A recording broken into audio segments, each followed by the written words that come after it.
Parlons maintenant du débat sur la liberté d'expression, de ce qui se passe en France, victime, je vous le rappelle, de deux terribles attentats islamistes, parce que la France et son président veulent qu'on puisse discuter éventuellement de peu importe le sujet, y compris les caricatures de Mahomet. La question a été posée aujourd'hui sur la liberté d'expression au premier ministre du Canada, Justin Trudeau. Tout de suite, on l'écoute et on commente ensuite. Mais la liberté d'expression n'est pas sans limite. On n'a pas le droit, par exemple, de crier au feu dans un cinéma bondé de monde. Il y a toujours des limites. Mais dans une société pluraliste, diverse et respectueuse comme la nôtre, nous nous devons d'être conscients de l'impact de nos mots. Et la question était, est-ce qu'on peut exhiber les caricatures de Mahomet? Exemple. Harold, je commence avec toi. Comment tu réagis au propos de Justin Trudeau? Bien, moi, je suis en accord avec ce qu'il a dit, sincèrement. Tu es en accord? Je suis en accord avec ce qu'il a dit sur le fait que, pas dans le sens que la liberté d'expression doit être limitée, mais je vais apporter peut-être une nuance à ce que je viens de dire, parce que j'ai vu la réaction de mes deux collègues. Mais ce que j'essaie de dire, c'est que pour moi, c'est comme un peu le débat sur le mot en haine ou le mot nègre. C'est un peu le même genre de débat pour moi. Puis pour moi, là-dedans, il y a deux phases qui sont super importantes. C'est le contexte puis l'intention. Puis, dans ces deux éléments-là, je crois que c'est là qu'il y a un peu la réponse à toutes les questions qui se posent là-dessus. Mais là, tu donnes à M. Trudeau le bénéfice du doute d'un argument qu'il ne veut pas faire. Moi, c'est là que j'en ai contre sa façon de répondre à cet enjeu-là. C'est un enjeu divisif, difficile.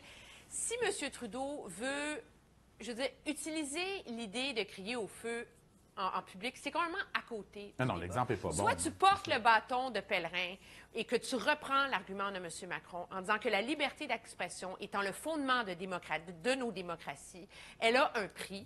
Et le prix, c'est de tolérer le discours blessant, pourvu qu'il ne soit pas une incitation à la haine. C'est ça le cadre actuel. Et que oui, ça dérange, oui, ça blesse, mais que c'est le prix à payer pour préserver la liberté de notre société.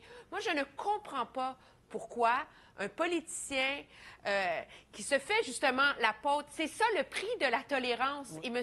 Trudeau n'est pas capable d'assumer les opinions et ce débat sur la liberté d'expression. Donc, il s'en sort avec des faux fuyants, en utilisant l'exemple de crier au feu dans un cinéma, ce qui n'a aucun rapport avec les caricatures de Mahomet puis le mot en haine. Mais moi, il y a deux, trois choses. Premièrement, je dirais de Justin Trudeau que ce garçon commence à nous faire honte. À l'échelle du monde, ce garçon, qui devrait savoir qu'il est premier ministre, vient de comparer la critique des religions à un acte criminel qui consiste à crier au feu dans un cinéma. Hein?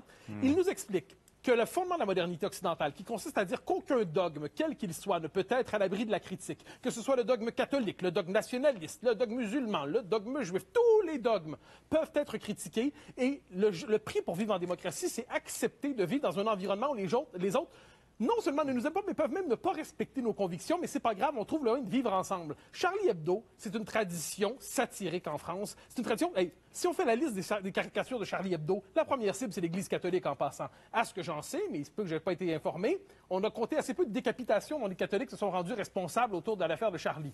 En ce moment, on a problème avec l'islamisme radical. Et l'islamisme s'installe dans nos sociétés et veut changer les conditions de la liberté d'expression en nous disant, en institutionnalisant le délit de blasphème, en disant nous allons imposer la charia. Et si vous n'acceptez pas notre définition de la liberté d'expression, comme dirait l'autre, alors vous perdrez la tête. Ça, pour moi, c'est scandaleux, puis que le Canada, dans les circonstances, refuse de nommer le terrorisme islamiste. Et deuxièmement, relativise, alors qu'on est devant une agression islamiste contre la France, qui est accessoirement un de nos alliés, je trouve que c'est grave.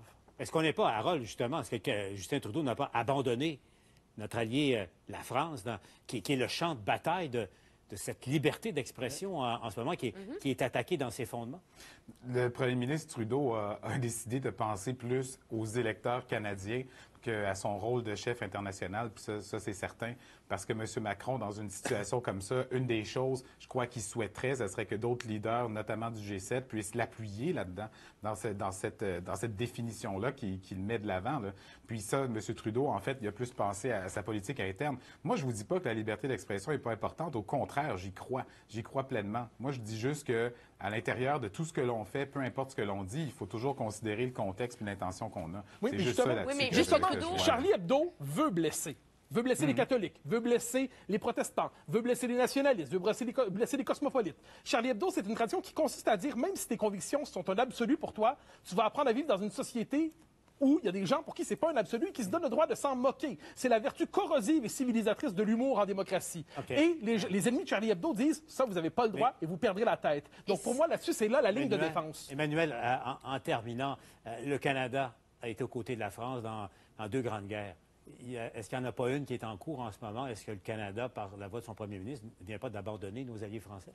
Ben moi, je pense que le Canada vient de se retirer de ce débat-là. Et c'est malheureux parce qu'on est capable d'aller demander à la France de nous aider à faire libérer 2 Canadiens qui sont détenus comme otages en Chine sous le principe qu'on ne peut pas faire de la diplomatie d'otages et qu'il faut réussir à préserver la règle de droit dans notre société internationale, mais sur un enjeu aussi fondamentalement existentiel dans le monde actuel, qui est la liberté d'expression et le débat difficile. C'est pas simple qui s'ensuit. Monsieur Trudeau se contente de parler en paraboles qui n'ont aucun poids, aucun sens, et donc se retire de ce débat-là, justement parce qu'il n'a pas l'audace ou le poids d'assumer ses convictions de 2 choses l'une. Soit tu es d'accord avec la France là-dessus, ou tu décides qu'il faut la limiter. Lui, il reste assis sur la clôture. Mais je dirais tout cela donne envie de dire, vive la France qui aujourd'hui incarne la cause de la liberté d'expression dans le monde. Mathieu, Harold, Emmanuel, merci d'avoir été là.